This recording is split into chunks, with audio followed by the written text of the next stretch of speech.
Well, okay. To answer your question first, I have to give you a bit of backstory, so don't mind me.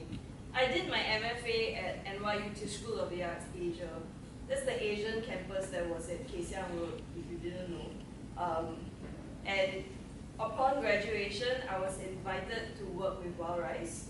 Ivan Heng, who is the artistic director, actually spoke to me, and because of my thesis work, he actually asked me to come on board with Wild Rice and to develop my thesis so that they could produce it.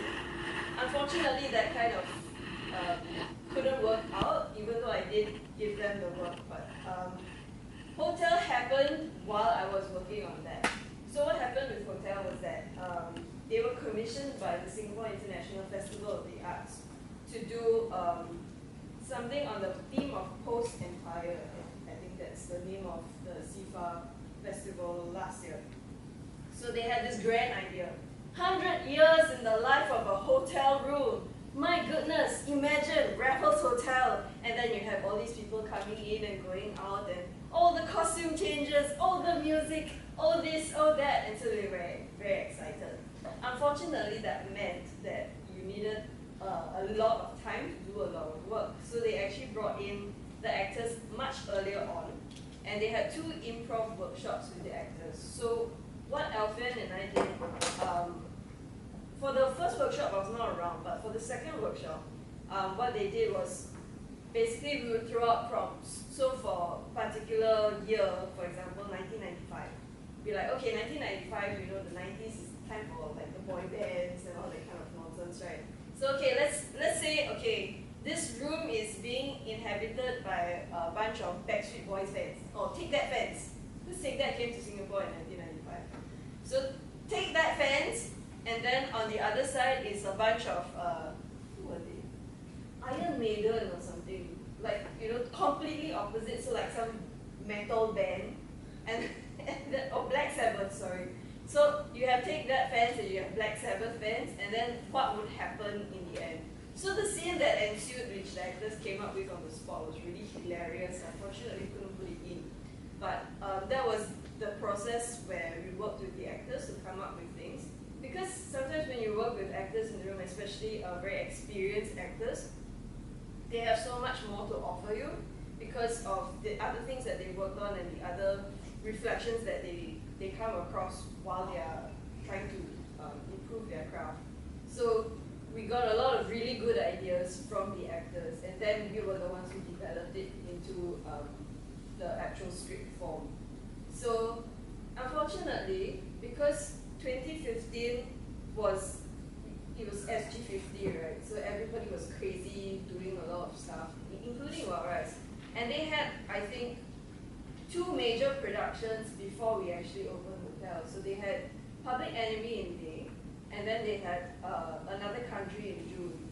And they were all really, really busy doing that. So when we actually sat down for the table read on, I think, the 13th of July, we opened on the 27th of August. When we sat down for the table read on the 13th of July, everyone was looking at the script for the first time. And this is like, I think, 120 over pages of dialogue that we're looking at together. So it was really an uphill battle, you know, because the way they always work is, and I think this is true for most theatre companies, when you get everybody in for rehearsals, the script is ready.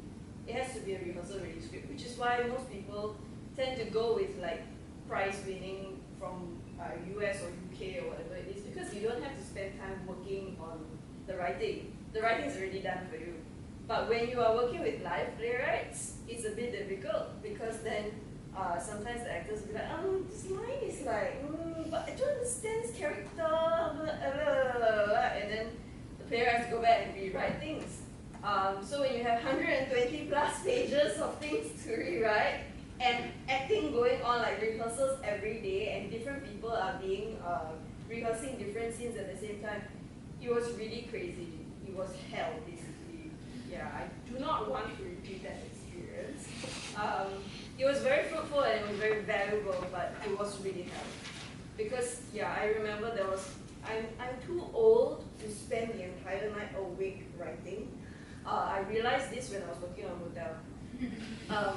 There was one night, the SM said to me, okay, we need this scene, this scene, this scene, and this scene, which is basically all the scenes that I was writing. We need all of them tomorrow because we're rehearsing all of them tomorrow. I was like, dream on. Not happening. So I sat down and I wrote through the entire night, and I think at like 6 a.m. I sent in all my rewrites. I was like, you're going to die. So yeah, that sort of thing happened a lot with that particular show. But I mean, everyone was going crazy. It wasn't just me and Alfian. The directors were going nuts because all the costume designs had to be finalized, and you know, there's so many options, and the actors also were going crazy, especially the actors who were not so good with languages, because for part one, we had several scenes that were not in English. We had a scene that was in Cantonese, we had a scene that was in Malay and Japanese, and we had a scene that, I can't remember. But we had like many different languages happening in part one, especially because it's the earlier part of Singapore's history, right? Where when people come in, they don't automatically speak English. So the actors were having a difficult time, especially the ones who had to speak Japanese. I remember Shada Harrison, who was one of our actresses, she had to learn 4 languages. Like for her character, she had to learn 4 new languages just to perform. So it's like, I don't know if you all are bilingual, right? Marcia must be very good at bilingual and all that, right? Oh right, okay, never mind. Okay, then you understand my pain. Because I'm not bilingual, I cannot. English is more than enough for me. So it's like, yeah, Shada was really trying to put it together. I think everybody was just going nuts. And then when it approached August 27th, it was like, oh my god, oh my god, oh my god, all the gods in the universe, if you can hear me, please, just. And then it went on stage, and everyone was like, wow! And we were like, okay, it's fine. So, yes, that was, it was very down while we were trying to get it on the stage, but when it came out, and we realized actually how good it was, because actually it was it was a very powerful show in many different ways, not just in terms of the things that it was talking about, the stories that it was bringing up, but just the massive undertaking of trying to cram 100 years of Singapore's history into 2 nights on stage. I think that is something that will never be repeated. Even if it is, I don't think it will be repeated the same way. So Hotel is really a seminal work in Singapore theatre. So yeah, then this year, when they had the Live Theatre Awards, they were like, oh, best this, best that, best this, best that. I was like, oh, okay. Yeah. I'm sorry, I was talking so much. Hi. Hi.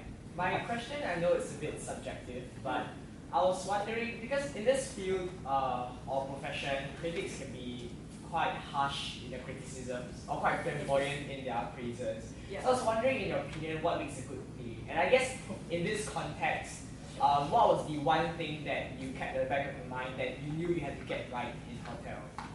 Okay. That's a very interesting question, and I think it's very important to keep asking that question, what makes a good play?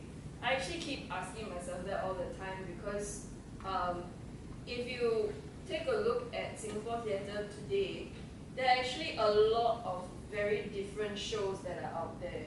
And for me, I'm a playwright, so naturally I'm biased. I prefer narrative-driven pieces. I prefer scripts that are well written, scripts that make me think.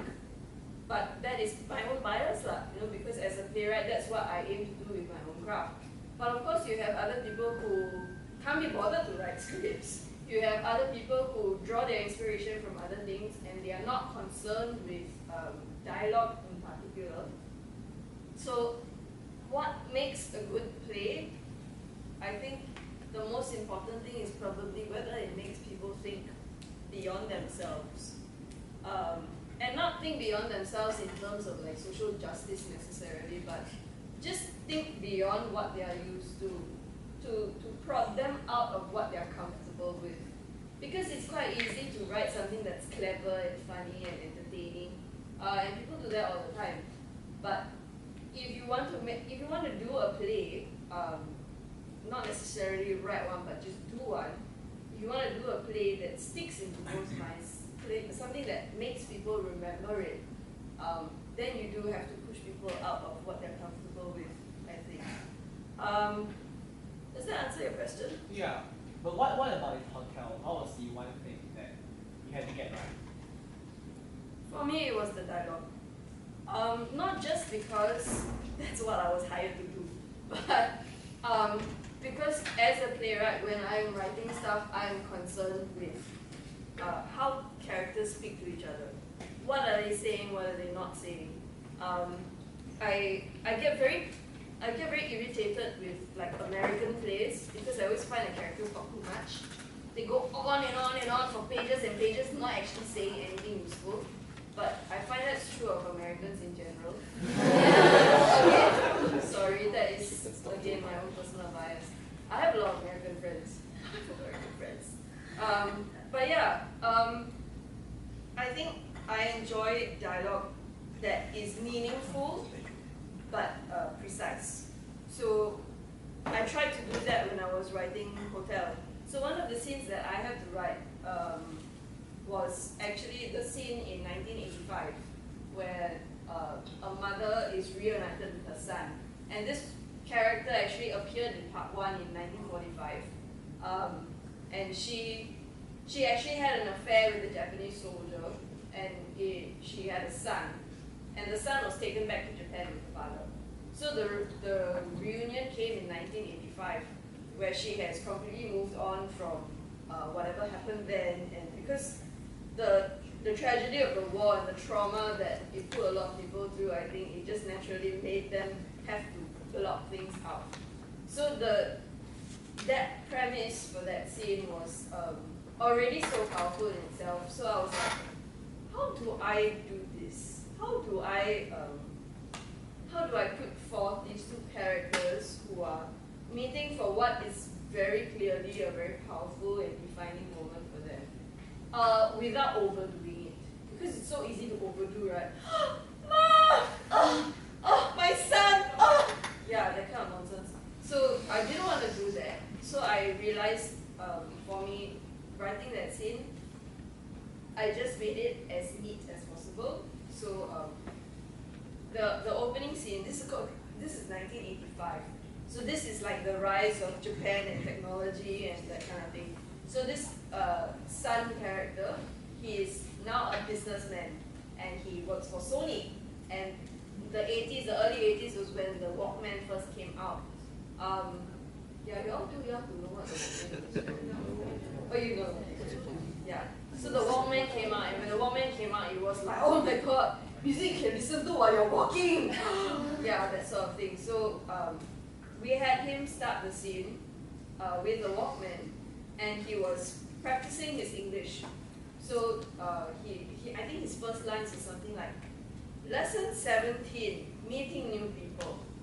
And then he will go on to say like certain stock phrases and that sort of thing, and then he will break out of it by going, but that's not, is that appropriate, that sort of thing. And then as the scene progressed, because the woman came in with her granddaughter, and they spoke to each other only in Malay, and the granddaughter and the man spoke to each other in English. So there were 3 different languages in the same scene.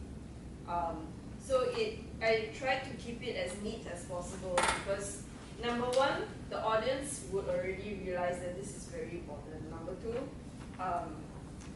sometimes the less you give, the more they can find. I find, especially in terms of writing, especially.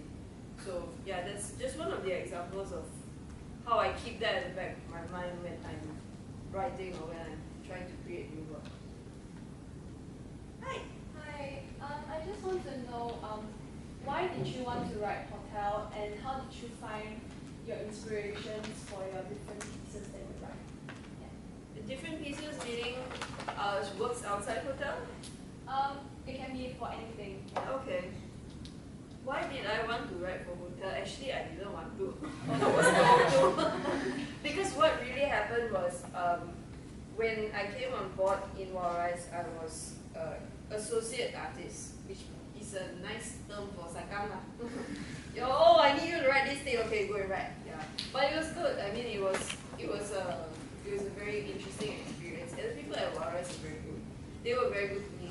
So when I came on board, they had already started working on the hotel. They already had the ideas in place and that sort of thing. It was in the beginning of 2015 when they told Alfian, maybe you let her write a bit lah. You know, because like, you look, so many, 11 scenes of 30 minutes each is really a lot. And then if they had done that to Alfian by himself, I think he would have had a mental breakdown, seriously. Because it was very, very difficult, even with 2 playwrights. So yeah, I was happy to help. I'm sorry, what was another question? How do you find your inspirations for when you write? Yeah. Oh, inspiration. Inspiration. I write about things that make me angry. Yes. I find this is, it can be useful because anger is a very powerful emotion. I try not to always write when I'm angry because then, you know, all my works will be angry and ranty and whiny. Not very good. But I think when you examine the reasons why you're angry about something, it can be a very interesting exploration into the topic itself. So, for example, the piece that I just did, which was about teaching, it was actually, I actually sat down with people who were teachers and I interviewed them and I asked them things about their teaching experience and why they wanted to be a teacher, what made them upset about teaching, what did they love about teaching, and sort of thing. And that was interesting because then it wasn't just from me, it wasn't just me whining, oh my god, this system. It was other people sharing good things and bad things and things that I hadn't considered from other perspectives as well. And I wanted to do that piece because I think everybody in Singapore is an expert on education. Everybody. Anybody, any Ati Aka with the Facebook account will have something to say about, especially about teachers. Why this teacher never do this? Why this teacher never sack the teacher? Why this teacher, And it's always at the teachers, you know. And coming from that position, it really made me irritated because I could see where they were coming from, why they were getting upset. But I also knew what happened in the background and like all the behind the scenes stories that they usually are not privy to, which is why I wanted to do that piece and bring that out and show them that, you know, sometimes, yes, you are justified in getting angry, but sometimes you are not. Yeah, so anger is useful. Grief can be useful as well.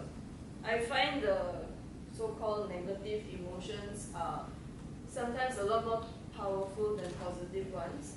I also think negative and positive is not a very good way of defining them, but you know what I mean, the very draining ones.